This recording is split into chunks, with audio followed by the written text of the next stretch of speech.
Morning everyone. What are your bad behaviours? What are your unhelpful behaviours? Okay, so I've talked quite a lot in some other videos, and generally we'll be talking about this forevermore really, but about how there's a part of us, there's a part of everyone that is referred to as the ego. Now, not Freud's ego, but the Jungian ego, which is, it's the part of us which is, it's the behaviours and the traits that were built on the back of pain or some kind of defence, and they call it the shadow self, or you can just refer to it as your conditioning. What you've been conditioned by, responses that have come about on the back of situations where you've had to develop, like, I don't know, a mask to get by, some part of your persona that you've had to develop, which is to get by or get through in a situation.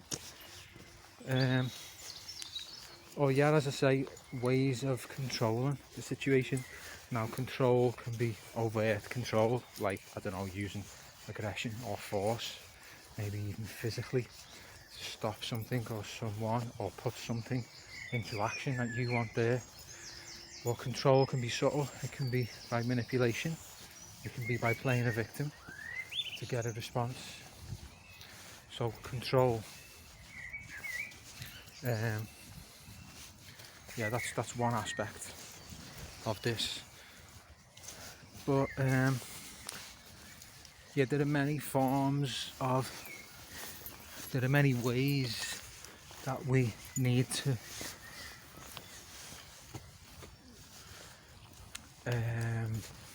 act in a situation, because we fear what might happen to us, that there may be some pain, there may be some trauma that we're trying to respond to, and we develop behaviours to stop that happening in future.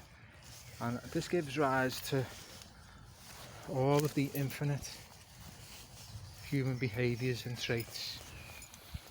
But what happens is, over time, we rely on those behaviours too much. Basically, we use those behaviours. We end up attaching to this egoic aspect of ourselves, and we end up becoming our egoic behaviours. Now, in the shadow work, or going at it through Jung stuff, or other spiritual programs, 12-step, or even Eastern types like Buddhism and stuff like that, where it's all about relinquishing the self, the ego. The process generally involves becoming aware of those behaviours that you've developed as a means of protection or manipulation or control, and like surrendering them, like becoming aware of them in the right way allows you to actually let go of those behaviours, allows you to actually let situations unfold that you were previously trying to control.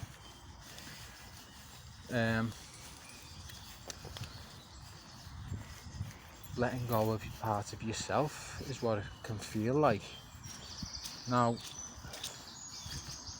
it's a debatable thing. So what I've just described there, I don't know how well, but tried to put it in a bit of a nutshell in terms of what the ego is, all these protective behaviours, how that develops into a persona that ultimately becomes unhelpful, and but then can be re-engaged with at a later time, become aware of and let go.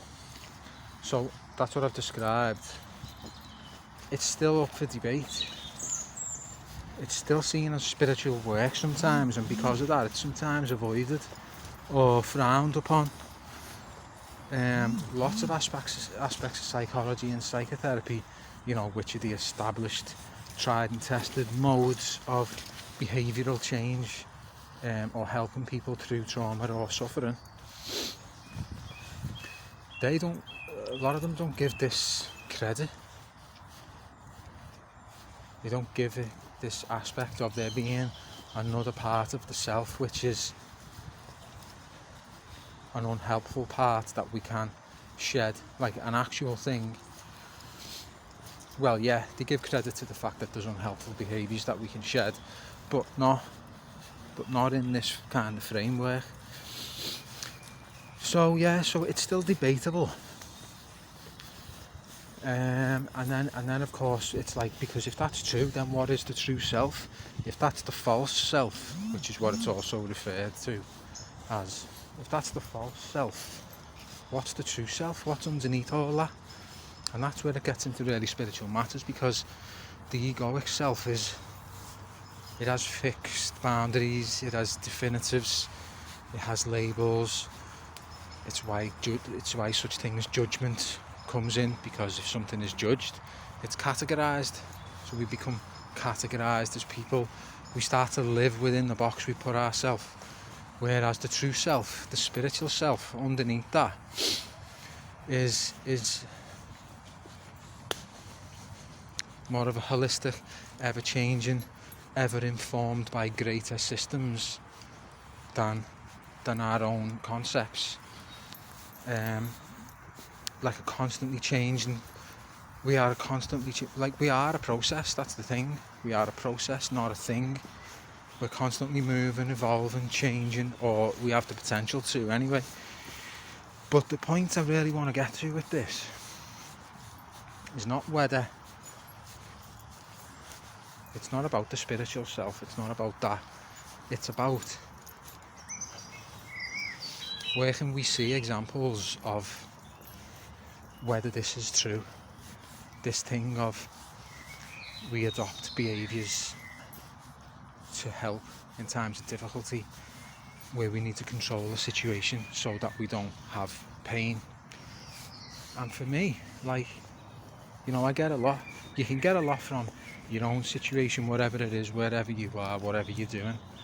And what I do is I walk dogs of a morning, of a day, and that's my, you know, I'm interacting with some aspect of the natural world, natural phenomena, and there's lessons to be learned in that.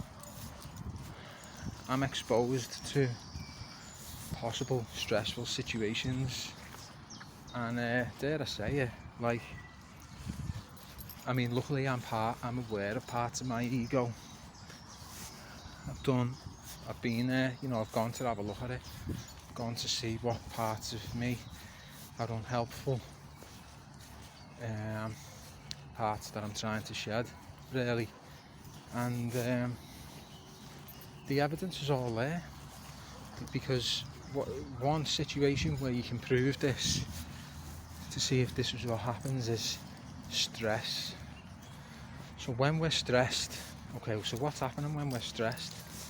There's a panic, there's an urgency, there's a worry about what's happening in the situation and what might happen. There's a sense of overwhelm. It's like there's overload in the brain, in the mind. So the stress is it's like intense worry over a short space of time, or a long space of time. Okay, we're going through here, it's getting a bit like jungle now. And so what happens during stress? Does anyone want to tell me that they act perfectly well and in keeping with their moral standards and ethics when they're stressed? Because that's just not the case. Well, it's not for me. If anyone wants to